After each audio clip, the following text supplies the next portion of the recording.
Hello everyone, today we are going to be having a look at layer styles, and this is probably going to be split into like maybe 2, maybe 3 sessions depending on how we go. I think layer styles are possibly one of the most important. I know you can't see this because it's in white. I'm just going to change this to black up here. The most important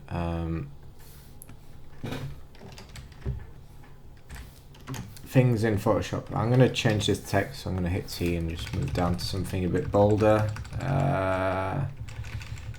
Oh, there we go. Okay. Arial Black, one of the most boring fonts on the market. Okay, so what are layer styles and where are they and why should we be bothered? So if you watched the kind of intro video I did to Photoshop, I briefly touched on layer styles, but I'm going to do it again up here.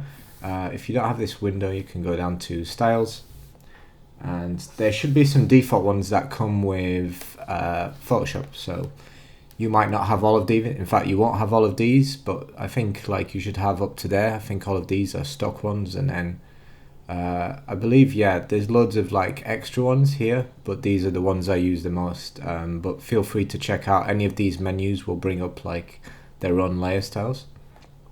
And you can load styles, you can replace styles. I believe if you load like new ones, they get added to the palette as it is, so that's kind of cool to know. But yeah, I mean, in its most basic form, a layer style basically takes any information you have on the layer. In this case, I'm going to use text, but I could also make a rectangle, and I'll just make one here above, and then at the moment this rectangle is white, so I'm just going to make it pink or magenta if you have design sensibilities. So yeah, so it's going to take the information that you have on the layer.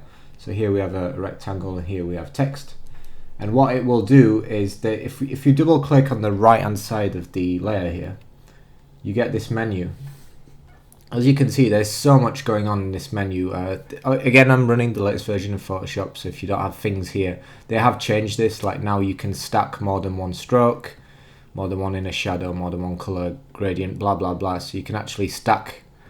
Beforehand, you couldn't do this. And if you can't see all of these, just go down to the effects and then go to show all effects. And yeah, so this is the menu that I'm going to be attempting to show you. So as you can see in styles, you have this menu here. So if you don't end up bringing it up here, you can do it here. Blending options is you have the kind of way to blend your layer styles into your layer. Again, I'll explain this in a bit. And then you have all the various aspects of the layer styles, and you can mix and match these. You can use 1, you can use 12. It doesn't really matter. The point is everything is hidden within this menu. So I'm going to put a really easy one to see, which is the drop shadow. As you can see right now, I have the rectangle selected, and I've added a layer style, so you get this little effects. If you twirl this up, you can hide this if you want to kind of save screen space, but you can bring that down. And if I click on the eyeball for effects, all the layer styles will disappear. If I click on the eyeball for just the one effect, as the moment we have here, it will hide just that effect. If I change this to gradient overlay as well, what I've done here, I'm going to change this to, again, each of these little menus has like its own functionality, so I'm going to go through that in a second. I'm just showing you a quick overview today. So yeah, if we want to hide the gradient, we can do that. If we want to hide just the drop shadow, we can do that. So you can turn these effects on and off. You can right click here, you can go to clear, get rid of them all, or what's really useful is copying and then maybe like pasting the layer style, paste layer style, and then you can see you got it there. Or I believe you can even like alt click. Let me just remind myself. If you alt drag, yeah, so if you go over the effects and hold alt and then drag onto another layer, you will drag like all the effects that you have applied as well. Kind of useful to know. So what are layer styles? Well, if I'm going to select both of these. I wonder if you can do 2 at once. You can. Okay, so if you have more than one layer selected at once, you can apply more than one layer style. So as you can see here, what I'm doing is applying presets, and what these presets are just if you have a look on the right here, it's just basically saved a load of different mixing and matching versions of effects that combined come out to, there's like a little preview here, but make something that look like this. And as you can see, some of these are more complex than others. Some of them have like more than one, more effects than others. So if we have a look, they're all the same, and then this one has like an extra one, a pattern overlay. But as you can see, it's super powerful because we've gone from having like, you know, black and white text to suddenly having chromatic, kind of like this copper looking effect. And yeah, again, the power of it is that it's applied like into whatever you have filled in your layer. So to demonstrate this further, if I make a new layer and we make a selection, as we know how to do now, I'm just going to make like a wiggly shape. And then what I'm going to do is hit Shift and Backspace to fill it. We're going to fill it. It doesn't matter what we fill it with. I'll just fill it with grey. And then I'm going to hit Control D to deselect.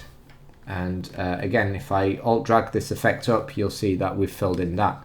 So it doesn't really matter what's on your layer. What matters is the parts that are filled in. And you can see the parts that are filled in by holding Control and just clicking on the thumbnail. And it's going to bring up a selection, which is actually a really useful technique for various reasons.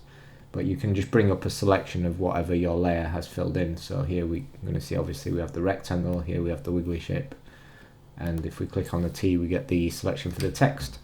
So it doesn't really matter what's on your layer. What matters is that it's filled in. And then once you do that, you have the power of, I'm going to do it with this puddle here. You have the power of just literally faffing around with these settings. So what I'm going to do here is I'm going to clear this layer style, bring it back, and we're going to have a look at some of the individual effects in layer styles. Like I said, it's probably going to be maybe 1 or 2 lessons this one because there's a lot to get through, but let's get into it. So I'm going to not ignore these 2 styles you've just seen. It's just a lot of presets I can click, and basically it's the same as clicking up here. This we'll cover last. So the first one is bevel, and this is for kind of making your text look 3D. Now there's different things you can do here. At the moment I'm going to choose an inner bevel, and we're going to take the texture off, and you can do it up or down. And as you can see here, we had it like the size was tiny, but if you bring the size up, you can see what it's in fact doing. I can change this to up or down, which kind of makes it look like what I'm going to do here is, because we still have our like default from the old preset up, but yeah, it's basically you're adding like a 3D kind of effect. This is the depth of the effect, so the further up you go, like the stronger the effect's going to be. You can do inner bevel, or you can do an outer bevel, which will actually make it look like your shape is actually like cutting into whatever is in the background, which is super cool. And the size is like the size of like that hole. So now we can see our little grey kind of cutaway looks like it's cut out of the white background, which is kind of sick. You can soften it, so if you have a look here at the actual contours, sometimes if you have really curvy shapes, it has trouble in terms of like you'll see really harsh lines and edges. And if I zoom in here kind of a bit, you should see them here, like, but if you soften this up, you can get rid of a lot of that, and it basically adds a bit of a blur to the whole contour. Here at the bottom we have a light. Now this is where your light is coming from, so as you can see it's almost like moving the sun around the sky. If you have it directly above, obviously you're going to have shadows underneath. If you bring it left, it's kind of like, almost imagine this is like the sun going over the sky.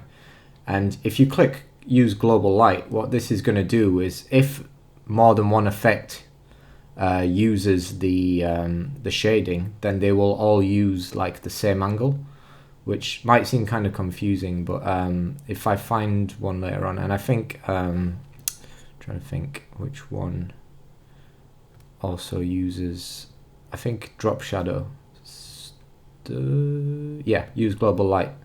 So if I click that and we go here, we'll see like the angle is 80%, and if I move this to 79, and come here, it should go to 79 as well. And what this is doing is like saying, okay, well, if I have the drop shadow from the sun at 79 degrees, then the bevel is going to be the same. And so it's kind of just good for keeping your lighting consistent across all your effects. So I recommend turning it on if you're using it. The contour is kind of like the fall off of the bevel effect. And there's various presets built in here, but what you can also do is double click and make a new one. You can save it once you're done, but if we have a look here as I'm changing things, like if you want these like really crazy, like super glossy ones, you have to create like these really bumpy graphs, I guess. Look a bit like mountains or whatever. But yeah, I mean, usually I will just use like the linear one, which is fine for most things. You can use these. Again, it's just a case of messing around. But you can see how these already, this is looking like, there's no way you could get this without a hell of a lot of painting. And, you know, we're getting nice realistic reflections up here. And Photoshop does a really good job. This will bring down your shadows. So if you're like worried that the shadows are too dark and you want it more subtle, you can just bring it down. And so now we have like a nice kind of like faded. Again, this is like bringing the highlights down. If you bring them down all the way, you're not really going to see your effect. So I kind of recommend tailoring that to whatever you're doing. The contour, if I click it on and off, you should be able to see what that does. So it's just adding an extra element of contour, and you can change the range here, make it anti-aliased, which you should, if there's any option to anti-alias something in the program, you should do it, because it just means your edges will be a lot nicer. And this here adds a texture to your bevel. So it depends. This really depends. If you're going to do it, I recommend keeping this like super small and really subtle. And what you can do is like drag it around here in the viewport. It's kind of hard to see at the moment, but there we go. So if you come up here, you can drag it around. And yeah, so that's the kind of introduction to that. I showed you the bevel, which is the first one of the many effects in here. And on the next lesson, I'm going to try and get through all of these. If not, it might be over 3 lessons. But I hope you can see already from the examples I showed today the power of what some of these layer effects can do. So thanks for watching, guys, and I will see you on the next one.